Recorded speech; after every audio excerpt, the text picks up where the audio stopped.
அன்புக்கு எல்லையே இல்லை. அன்பு உயிரையே கொடுக்கும்னு சொல்லுவாங்க. ஆனால் அதெல்லாம் அந்த காலம்னு இப்போ சொல்ல வச்சுருக்காங்க.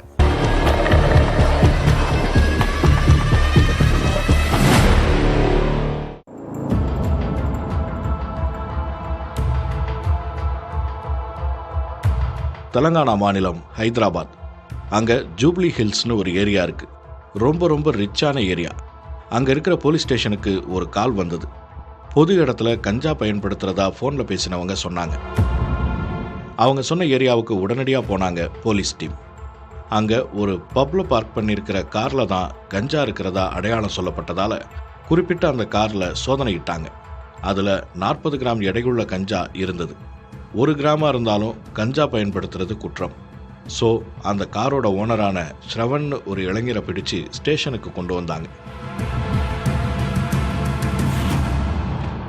கஞ்சா பயன்படுத்துகிற போதை இளைஞராக இருப்பார்னு சந்தேகிச்சு அந்த நபரை விசாரிச்சாங்க.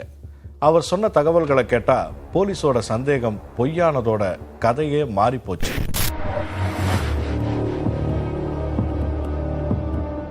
ரிங்கின்னு ஒரு பொண்ணை காதலிச்சிட்டு இருந்ததாகவும் அந்த காதல் முறிஞ்சு போய் இப்போ நண்பர்களாக இருக்கிறதாவும் ஸ்ரவன் சொல்லியிருக்காரு. இப்போ கூட முன்னாள் காதலி ரிங்கி கூப்பிட்டு தான் அமீர்பேட்டையில் ஒரு பார்க்குக்கு வந்ததா சொல்லியிருக்காரு. பிறகு ஜூப்ளி ஹில்ஸில் இருக்கிற பப்புக்கு வந்ததாகவும் சொல்லியிருக்காரு. அவர் சொன்ன பதில்கள் ரொம்ப இன்னசென்ட்டாக இருந்ததா போலீஸ் ஃபீல் பண்ணாங்க. ஸோ ஸ்ரவனோட முன்னாள் காதலி ரிங்கியை கூப்பிட்டு விசாரிச்சாங்க. இந்த ரிங்கி சட்டக்கல்லூரி மாணவி. இவங்க கிட்ட விசாரிச்சப்போ தான் மெல்ல உண்மைகள் வெளியே வந்தது. ஸ்ரவன் ரிங்கி ஜோடியோட லவ் பிரேக்கப் ஆயிடுச்சு. லவ் வேண்டாம், ஃப்ரெண்டாக இருந்துக்கலாம்னு ஸ்ரவன் சொல்லியிருக்காரு. இது நடந்தது 4 மாசத்துக்கு முன்னாடி. இதனால அவர் மேல கோபமாயிருக்காங்க ரிங்கி. அவரை பழி தீர்க்கணும்னு நினைச்சிருக்காங்க. இதுக்காக கூட படிக்கிற நண்பர்கள் கிட்ட யோசனை கேட்டிருக்காங்க.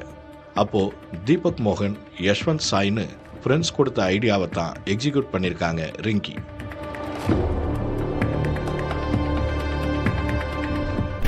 தன்னோட ஃப்ரெண்ட் ரிங்கிக்கு உதவ நினைச்சவங்க ஒரு பையன் மேல சேத்த வாரி இறைக்க திட்டம் போட்டு கொடுத்து கூட இருந்து உதவி இருக்காங்க.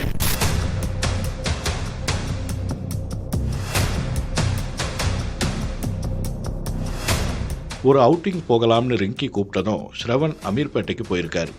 அங்கிருந்து ஜூப்ளி ஹில்ஸ்ல இருக்கிற ஒரு பப்புக்கு போயிருக்காங்க. உள்ள இருந்தப்போ ஸ்ரவனோட கார் சாவியை எடுத்து ஃப்ரெண்டு கிட்ட கொடுத்து விட்டுருக்காங்க. அவங்க தான் காரோட சீட் கவர்ல கஞ்சா பாக்கெட்டுகளை வச்சிருக்காங்க. அப்புறம் அவங்களே தான் ஜூப்ளி ஹில்ஸ் போலீஸ்க்கு கால் பண்ணியிருக்காங்க. ஸ்ரவன் இன்னசென்ட்னு கன்ஃபார்ம் ஆனதால அவரை விட்டுட்டு ரிங்கியை அரெஸ்ட் பண்ணிட்டாங்க போலீஸ். இந்த மொத்த பிளானுக்கும் ஐடியா கொடுத்து கூட இருந்து வேலை செஞ்ச தீபக் மோகன், யஷ்வந்த் சாய், தீக்ஷித் ரெட்டி, பிரணீத், சூர்யா தேஜா, மகேந்திரா யாதவ்னு ரிங்கியோட ஃப்ரெண்ட்ஸையும் கும்பலா அரெஸ்ட் பண்ணாங்க போலீஸ். இதுல தீபக் மோகன் தான் 1400 ரூபாய்க்கு கஞ்சா வாங்கி கொடுத்திருக்காரு. அன்பு காட்டுறதா நடிச்சு சர்க்கரையா பேசி குற்றவாளியா ஃப்ரேம் பண்ண நினைச்ச சட்டக்கல்லூரி மாணவி ரிங்கி சட்டத்துக்கு முன்னாடி குற்றவாளியா நிற்கிறாங்க.